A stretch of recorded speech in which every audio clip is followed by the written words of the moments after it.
Olá, pessoal, e bem-vindos a mais uma análise. Hoje a gente vai mergulhar fundo numa das histórias mais fascinantes e honestamente tragicômicas de toda a mitologia nórdica. É a história surreal de como a mente mais brilhante de todo um panteão conseguiu a proeza de construir passo a passo a sua própria ruína eterna. É sério, a gente vai ver como a arrogância, um intelecto fora do comum e a culpa se misturaram numa receita perfeita para o desastre. Mas vem cá, como é que um verdadeiro gênio orquestra a própria queda, né?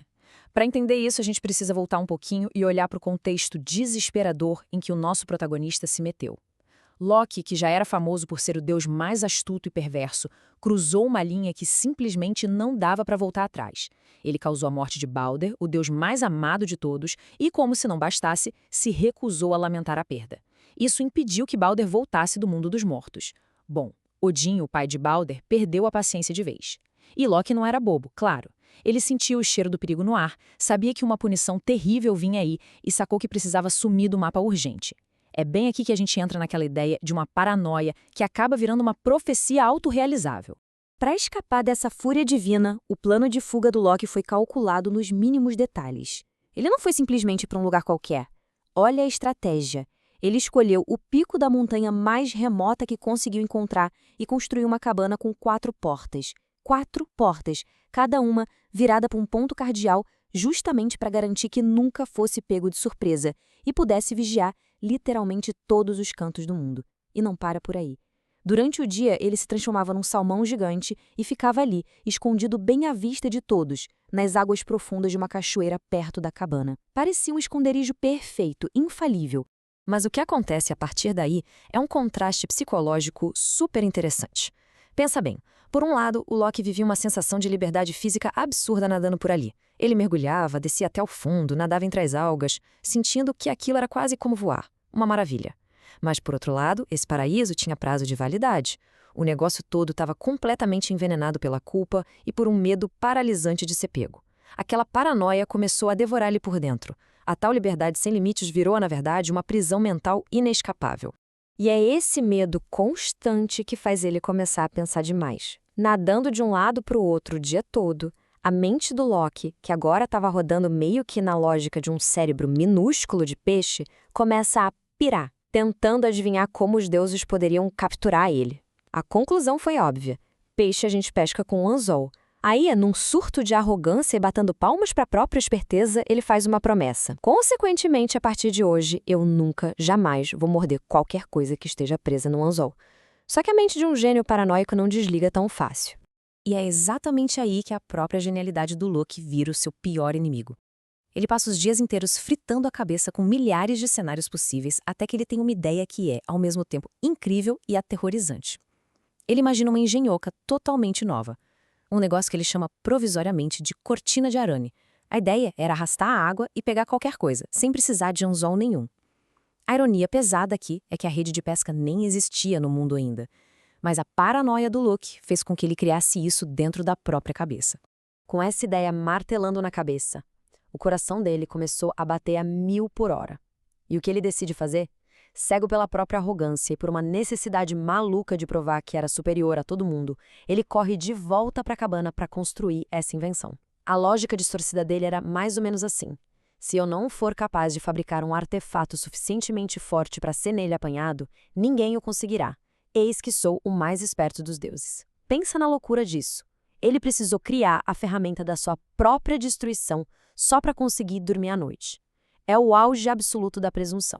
Certo, então entramos na etapa de descoberta e perseguição. Enquanto o arquiteto da própria ruína continuava lá costurando os fios do seu próprio destino fatal, vamos dar um pulinho rápido de volta em Asgard. Odin não tinha desistido de jeito nenhum. Sentado no seu trono que tudo vê, o Hylskjalf, ele passava os dias vasculhando cada milímetro dos 9 mundos. Até que, inevitavelmente, o único olho do velho deus pesca alguma coisa estranha. Era o Loki sentadão lá no alto da montanha, super calmo, costurando a sua invenção novinha em folha. A caçada ia começar. Como as 4 portas da cabana estavam abertas, o Loki logo sentiu que os deuses estavam subindo a montanha. Um pavor absoluto tomou conta do rosto dele. Imagina o momento em que a ficha caiu. A rede que ele estava segurando nas mãos era simplesmente a ferramenta perfeita para capturar Ele mesmo. Desesperado, vermelho de pânico e esforço, ele joga a rede direto na lareira. Ele tenta queimar todas as provas daquela genialidade fatal, pula pela janela, vira salmão no ar e mergulha de cabeça na cachoeira com um estrondo. A cena que acontece quando os deuses finalmente invadem a cabana dá até um alívio cômico para nossa história. Eles acham aqueles restos queimados na lareira.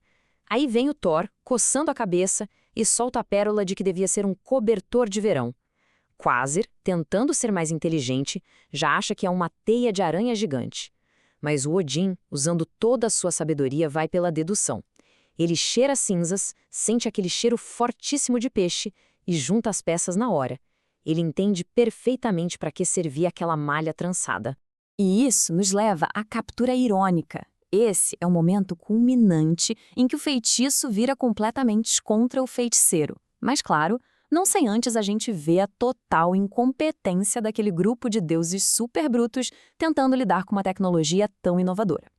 Segurando a própria invenção do Loki, resgatada das cinzas, os deuses descem a montanha, marchando rumo à cachoeira. Olha, a execução dessa captura é de dar risada. Thor toma frente da operação, cheio de confiança, mas com zero inteligência espacial. Ele embola a rede todinha, faz um bolo compacto e atira na água com toda a força do mundo. Odin quase tem um treco. Ele bota as mãos na cabeça e começa a gritar, espumando de frustração, mandando ele jogar a rede aberta. Thor tenta de novo, mas a rede se espalha igual uma toalha velha e cai na água fazendo aquele barulho triste, sem utilidade nenhuma. Odin não aguenta, solta aquele suspiro profundo de quem não tem mais paciência para o intelecto do filho e decide ele mesmo assumir o comando. Essa sequência mostra brilhantemente a tensão crescendo a cada tentativa. No primeiro arrastão coordenado por Odin, o Loki dá aquele jogo de corpo espetacular debaixo d'água e consegue desviar.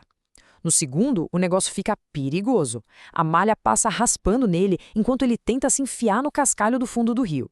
Mas aí, no terceiro arrastão, não teve jeito. Encurralado, o Loki é obrigado a dar um salto enorme por cima da rede para fora da água. E é bem nesse millissegundo de vulnerabilidade, lá no ar, que a mão gigante e ágil do Thor consegue agarrar ele. O grande gênio tinha acabado de ser pego na própria invenção. Agora a gente entra no capítulo de A Punição Cruel. Com o Loki preso e forçado a voltar à forma humana, bem de frente para o Odin, que estava espumando de raiva, bom, o clima da nossa análise muda de figura e fica bem mais sombrio. A fase das engenhocas e das fugas engraçadinhas acabou de vez. Chegou a hora de pagar a conta pela morte imperdoável de Balder. E a vingança dos deuses vai se mostrar de uma brutalidade que é difícil até de descrever. O ponto crucial aqui é entender o quanto essa prisão física era inescapável e brutal. Eles não jogaram ele numa cela qualquer. Ele foi arrastado lá para o fundo de uma gruta escura, completamente isolada. Chegando lá, os deuses deitaram o Loki sobre 3 pedras gigantes. E aí vem o detalhe mais pesado e perturbador de todos. As cordas usadas para amarrar ele não eram normais. Foram feitas com os tendões arrancados do próprio filho do Loki, o Narvi, que foi assassinado pelos deuses só para isso. É uma prova aterradora de até onde ia a crueldade da justiça dos deuses nórdicos. Na verdade, se ficar amarrada no escuro gera um tormento absoluto. A giganta Skadi fez questão de adicionar uma tortura contínua. Como ela tinha um ódio declarado do Loki por causa de problemas do passado, ela enfeitiçou uma serpente venenosa e prendeu exatamente em cima do rosto dele. Da boca dessa cobra fica pingando sem parar uma baba envenenada que, quando bate na pele do Loki, queima feito ácido e causa espasmos de dor que são simplesmente intoleráveis. Só que, no meio de todo esse pesadelo, tem um pequeno ponto de lealdade, mesmo que recebido com muita amargura. Sidin, a esposa fiel do Loki, descobriu onde ele estava. Sem poder quebrar aquelas correntes divinas, ela passa o resto da vida ao lado do marido segurando um cálice pequenininho para parar as gotas de veneno. Mas o cálice enche, né? E precisa ser esvaziado. E naqueles segundinhos em que o veneno volta a pingar direto no rosto do deus, o Loki se contorce e, ironicamente, em vez de gratidão, ele berra insultos para a única pessoa tentando ajudar. Mulher idiota, não podia ter arranjado um cálice maior? A dor esmagou qualquer resto de dignidade que ele pudesse ter. Isso nos leva à nossa fase final, aguardando o apocalipse. A partir desse momento, a história congela. Acabaram os planos brilhantes, chega de invenções mirabolantes, o que sobra é só uma rotina de agonia pura e pavor no breu daquela caverna. Loki e Sigyn ficam presos nesse ciclo interminável de sofrimento e gotas de veneno que vai durar não apenas séculos, mas eras inteiras. Acontece que existe um único evento no cosmo capaz de romper essas correntes, o Ragnarok. Essa é a definição daquela conflagração terrível, o grande apocalipse que vai destruir o mundo dos deuses por completo. É só quando o próprio tecido do universo começar a se despedaçar que a magia que prende o Loki vai falhar. Ele vai ser solto sim, mas não para finalmente encontrar paz. Ele vai ser liberto para comandar os exércitos malignos e marchar direto para a guerra final contra aqueles que o aprisionaram. E a gente termina a nossa análise de hoje com uma provocação profunda para ficar pensando. Nós vimos a mente mais brilhante projetar com as próprias mãos a ferramenta da sua punição. Tudo movido por uma cabeça que não conseguia silenciar a própria culpa. No fim das contas, fica a lembrança de que tanto o gênio que cometeu aquele crime terrível, quanto os justiceiros que responderam com uma crueldade sem limites, vão caminhar juntinhos para a destruição mútua no Ragnarok. Fica aí a reflexão sobre os limites da inteligência quando ela se depara com a responsabilidade. Um abração para todo mundo que acompanhou a nossa análise e até a próxima!